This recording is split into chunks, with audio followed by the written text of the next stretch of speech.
Close your eyes for a moment. Imagine you are standing inside an ancient temple. The air is warm and heavy with silence. Somewhere in the darkness ahead of you, a small flame is burning, and on that flame, someone has placed a handful of dried flowers, tree bark, and golden drops of resin. Resin is a thick, sticky substance that comes from trees. A thin line of smoke begins to rise.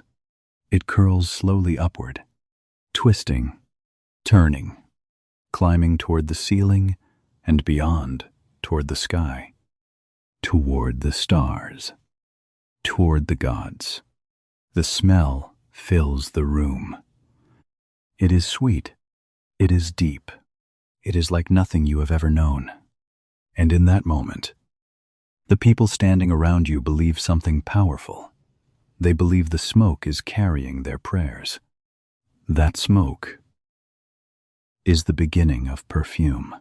How did something as simple as burning wood become a 5,000-year journey from sacred temples to glass bottles, from priests to fashion designers, from prayers to personal identity? Today, we are going to travel together through the history of perfume. We will discover how ancient civilizations used scent to speak to their gods.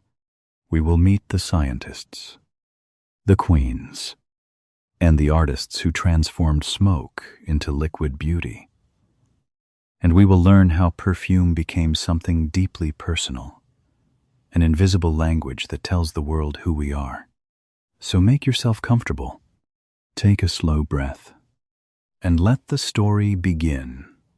Thousands of years ago, in ancient Egypt, perfume was not kept in beautiful glass bottles. It began as smoke. People burned fragrant woods, raisins, and spices inside temples, believing the sweet smoke could carry their prayers up to the gods. In fact, the word perfume comes from the Latin phrase perfumum, meaning through smoke. To the Egyptians, a pleasant smell was a sign of holiness. They called perfume the sweat of the gods. They used a famous incense called kaifi.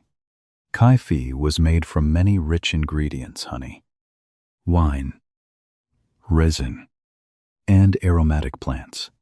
Aromatic means having a strong, pleasant smell. But perfume was also part of daily life. Wealthy Egyptians wore scented fat cones on their heads.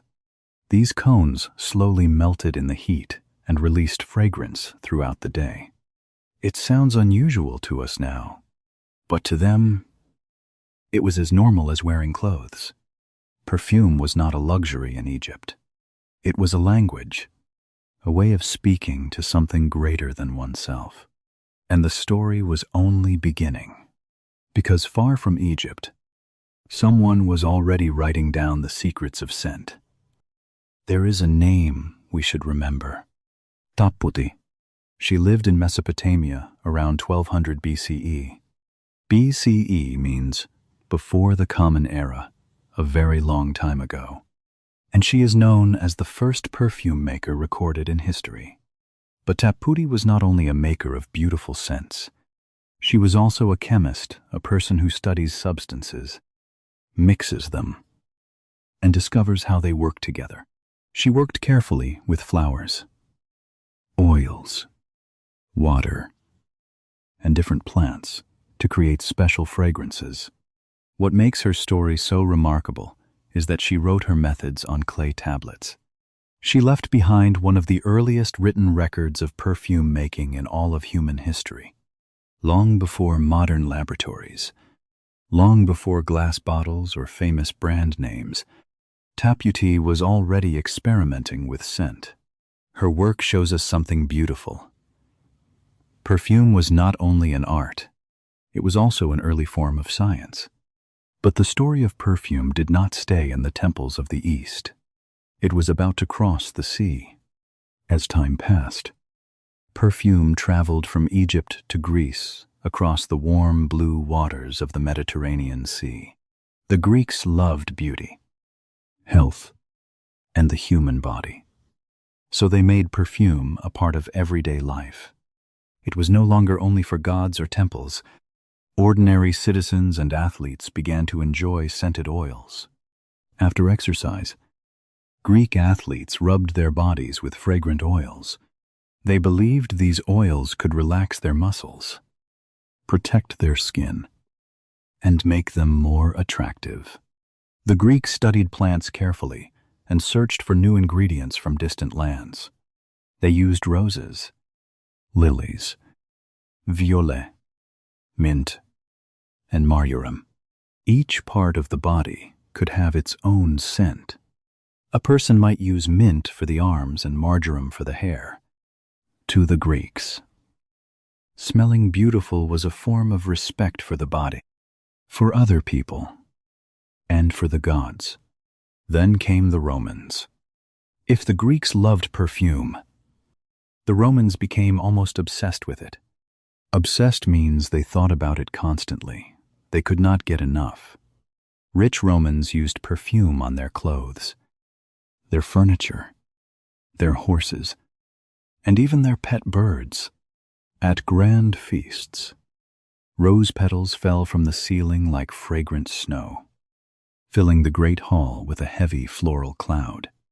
Public baths became important gathering places where people cleaned themselves, relaxed, and enjoyed scented oils together.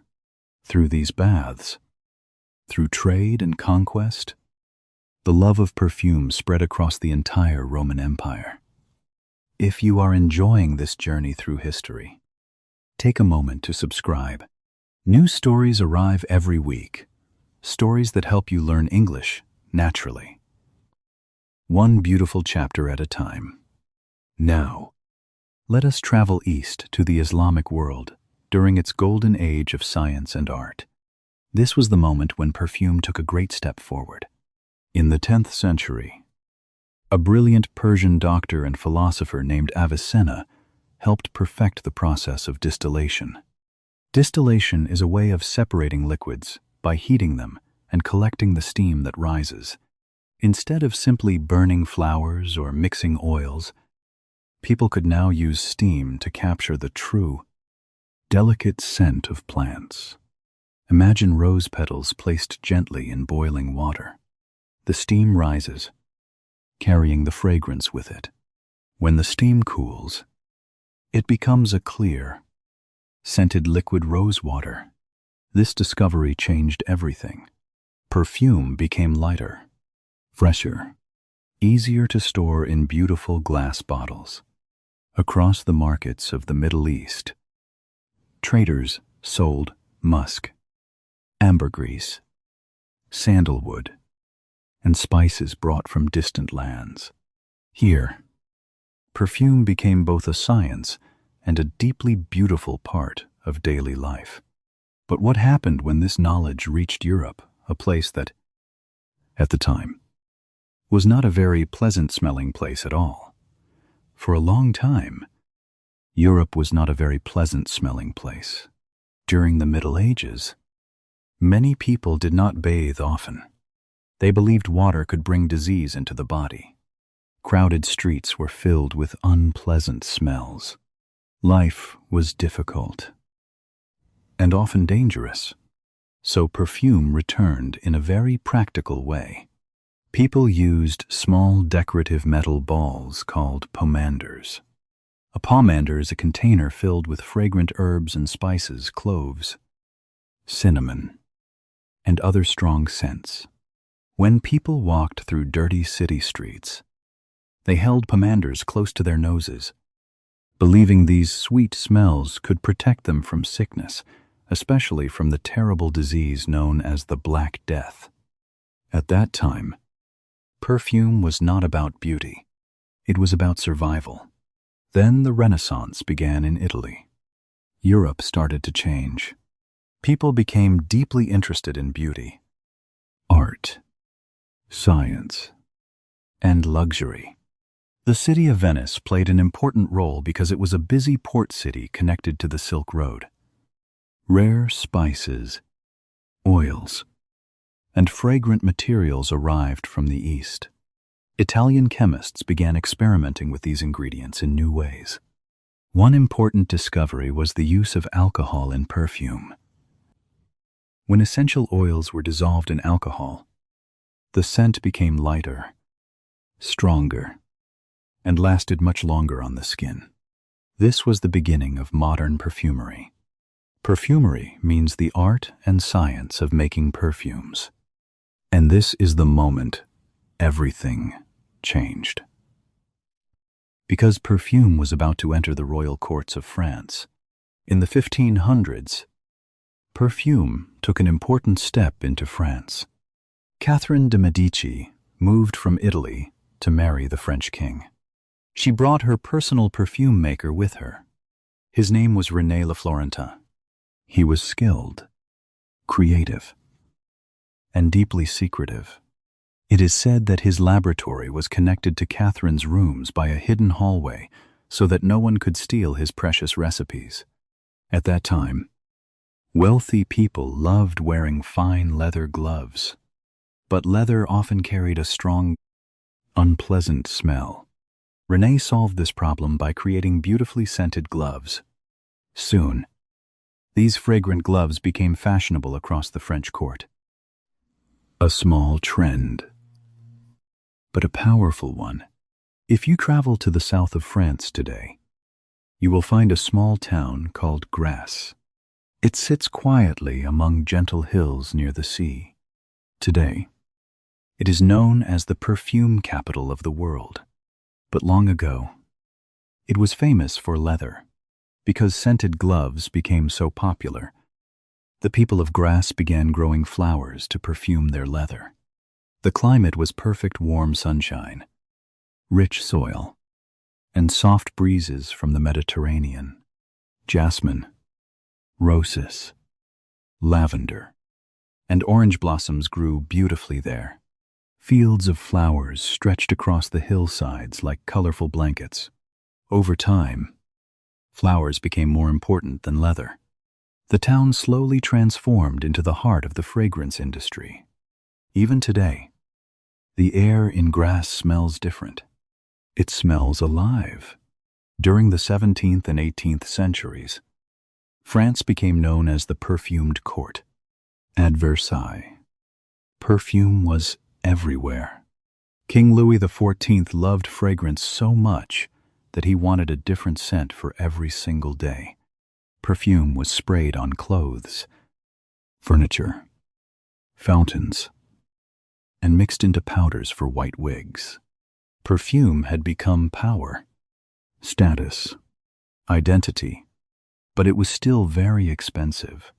For ordinary people, it remained a dream they could only imagine from a distance. So what finally brought perfume from the palaces of kings into the hands of everyone in the 1800s? The world changed quickly because of the Industrial Revolution. Steam engines, factories, and new scientific discoveries transformed many industries, including perfume. Before this time, if someone wanted the scent of roses, they needed thousands of real rose petals. That made perfume rare and expensive. But chemistry changed everything. Scientists learned how to copy certain smells in laboratories. They created synthetic ingredients, synthetic means made by humans, not found in nature, such as coumarin, which smelled like fresh hay, and vanillin, which smelled like sweet vanilla. In 1889, a French perfumer named Aimé Guerlain created a fragrance called Jicky. It is often called the first modern perfume. It mixed natural materials with synthetic molecules. It opened a new era. Around this time, perfumers began to understand that a perfume has a structure almost like music. The first layer is called the top notes. These are the scents you notice immediately when you first smell a perfume. They are bright and fresh, but they disappear quickly. Then come the middle notes, also called the heart. They give the fragrance its main character and personality. Finally, there are the base notes. These are deeper, warmer scents. They stay on the skin for hours, sometimes all day. Together, these three layers create a beautiful, changing journey of scent. After the dark years of World War I, the world wanted something new. Women were cutting their hair short, wearing simpler dresses, and choosing a more modern way of life. They did not want to smell like a single flower. They wanted a fragrance that felt confident, elegant, and completely different. That was when Coco Chanel changed perfume history forever. She asked for a scent that smelled like a woman, not like a flower bed. In 1921, her perfumer Ernest Beau presented several samples. Chanel chose the fifth one, and Chanel No. 5 was born. It used aldehyde's special synthetic ingredients that gave the perfume a clean, sparkling, almost crystalline quality. It did not copy nature directly. Instead, it smelled like modern beauty, mystery, feminine power. In the decades that followed, perfume became part of the Hollywood dream. Famous designers, Christian Dior, Givenchy, Nina Ricci, created their own scents. They understood something important. Not everyone could afford a designer dress, but many people could afford a designer perfume. Fragrance became a dream that ordinary people could hold in their hands. A small glass bottle on a bathroom shelf could make someone feel beautiful, powerful, or free. By the 1980s and 90s, perfume had become a huge global industry. Then something interesting happened. CK1 by Calvin Klein became famous, one of the first major unisex perfumes, created for both men and women. Perfume no longer had to belong to only him or her. It could express a mood, a lifestyle, a generation.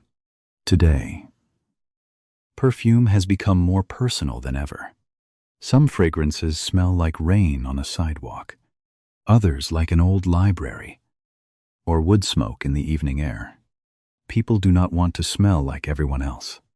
They want a signature scent, something private, special, and truly their own. And the future of perfume may surprise you. It may not come from rare flowers on distant mountains. It may come from the things we throw away: leftover wood, fruit peels, coffee grounds. Today, perfumers are learning to transform waste into beauty. This is called upcycling, taking something unwanted and making it valuable again. Even with all of modern science, the human knows, memory, and emotion will always remain the true soul of perfume.